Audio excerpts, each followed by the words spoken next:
Good evening, ladies and gentlemen of the board, members of the district office, parents, students, and CSEA members, and especially teachers. Thank you for taking the time out of your night to be here. Because what I have to talk about tonight is very important to many of us in this room.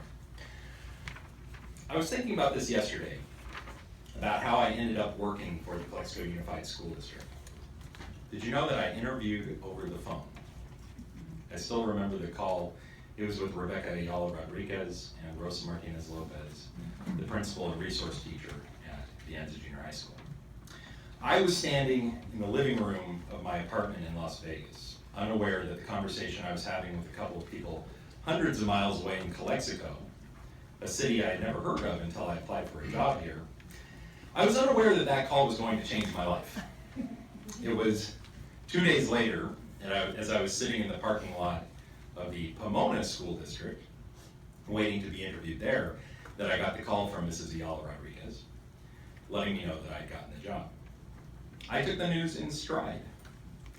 I said thank you, and then I'd give it some thought. Then I went in and interviewed with the Pomona School District. They called with a job offer 2 days later, but by then I accepted the job in Calexico, and destiny was set in motion. The next week, I signed my contract. I had my first teaching job, my only teaching job, and I was very excited. That week, I received 16 more calls from other districts in California who wanted to hire me. And I'm not bragging. I'm really not. This is just how things were back then. This is about 2004. Teachers were in demand. Teachers were getting hired before they even had their credentials, before they were done student teaching. A lot of teachers did their student teaching in their own classroom. But about 6 years after that, things got ugly. Budgets started to fall. It was the housing market crash. It was the recession. It was one war, then another. It was the systematic decline of our school system under No Child Left Behind. And it was really the fact that the people in power didn't and couldn't make education the top priority. We saw cuts in student services. We saw furlough days, cuts to our benefits.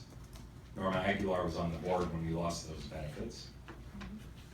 During those hard times, we saw over 100 brand new teachers in the Willie Moreno multipurpose room pleading with the school board to not pink slip them, to look for any other way to save money in the budget. But that night, the board pink slipped them anyway. Norma Aguilar was on that board. Those of us who were there can't forget details like that. After that night, teachers who were hired just 1 year after me were checking the seniority list to see if they were next on the chopping block.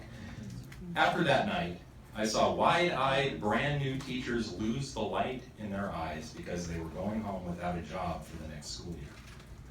After that night, and after the statewide budget cuts started to run deep, we saw a nationwide decline in college students enrolling in programs to become teachers. Who would want to go into teaching at a time like that? Who would want to recommend to their little brothers and sisters that they should go to school for 18 years so they could become a teacher and lose their job before they even truly got started? In fact, universities dropped the number of teaching courses they offered due to low enrollment. But then, things picked up. Teachers from across California spent months promoting Prop 30. We got out there, we walked to neighborhoods and made blind phone calls telling everyone we could to vote for that proposition, just like we are today with Prop 55. We did it because we knew Prop 30 would save our schools, our communities, our kids, us. And it did. Truly, it did. From the work of teachers and parents and conscientious people of California, we got Prop 30 passed. Our district's budget has gone to its highest levels and continues to rise. Our kids got services and technology they never had before. We recovered our health benefits. Teachers got their jobs back and then some. We are even at the point that we were when I first became a teacher, where now, if you're coming out of a teaching program, no, if you are beginning a teaching program, you can get hired. Not only can you get hired, but you will be sought out and fought over by every district that knows your name. Because now the money is there. From the work of teachers, the money is there. We have the resources to hire those qualified, credentialed teachers who are so hard to find. Our district, Calexico Unified School District, is in a good position to put the best teachers in front of our students. And then I read in the Calexico Chronicle that Norma Aguilar, a sitting appointed board member, wants to talk about taking our benefits away. From the article, Norma Aguilar responds to Calderon's Facebook allegations. After describing a failed vote to discuss capping teachers' benefits, she stated that if there is no effort to cap or contain any increases in employee insurance costs, the district may find itself in fiscal instability. She doesn't talk about looking into rampant spending on brand new double-wide bathrooms. She's not going to ask to cap the number of carts or freezers that we purchase, or look into getting a refund on the tree trimming truck the district bought. No, she wants to come after teachers' health care benefits. And not only teachers, but every full-time educator, custodian, administrative assistant, and food service worker we have. Every full-time employee. The very next line after talking about capping our benefits is, Aguilar added that their job as board members is to be fiscally responsible. So in other words, she's saying that cutting the health benefits of teachers is the responsible thing to do, that it's her job to diminish what we can provide for our families.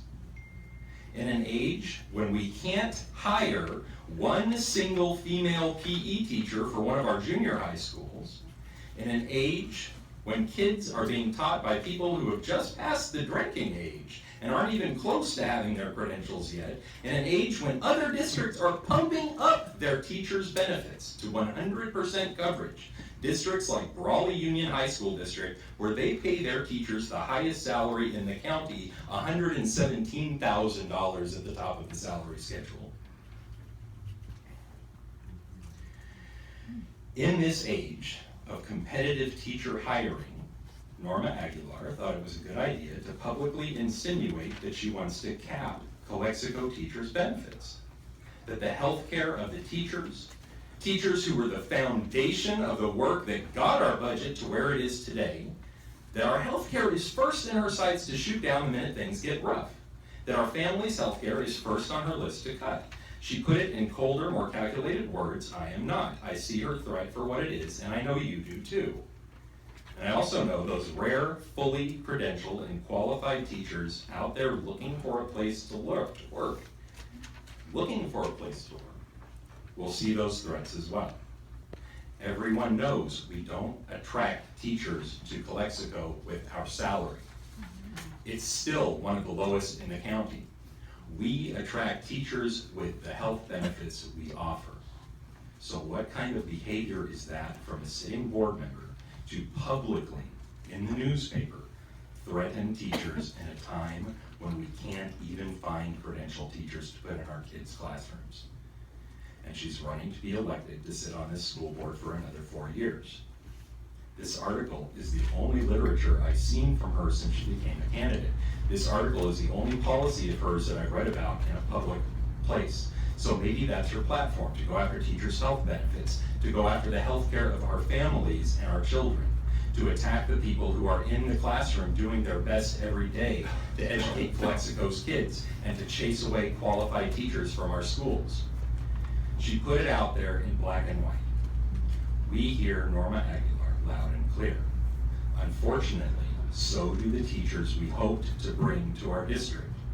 What she put in print was worse than a threat to teachers. By threatening the health care of our current educators, she's chasing away those future teachers who would have stood in front of the classroom, in front of our students, and called our district home. In that article, she reported that she asked Ciro Calderon to step down because he portrayed the board negatively. She has done the same, if not worse. She has put the future of Calexico's kids in jeopardy. And by doing so, she has hurt the families of this great city. That is not the job of a school board member. And because she thinks it is, she should be ashamed, she should withdraw from the election, and she should resign from her position on our school board. Calexico schools, our educators, parents, and students don't need someone with Norma Aguilar's lack of judgment on our school board. Associated Calexico teachers formally and publicly ask that Norma Aguilar do the same thing she expected of a former board member: step down. Good night.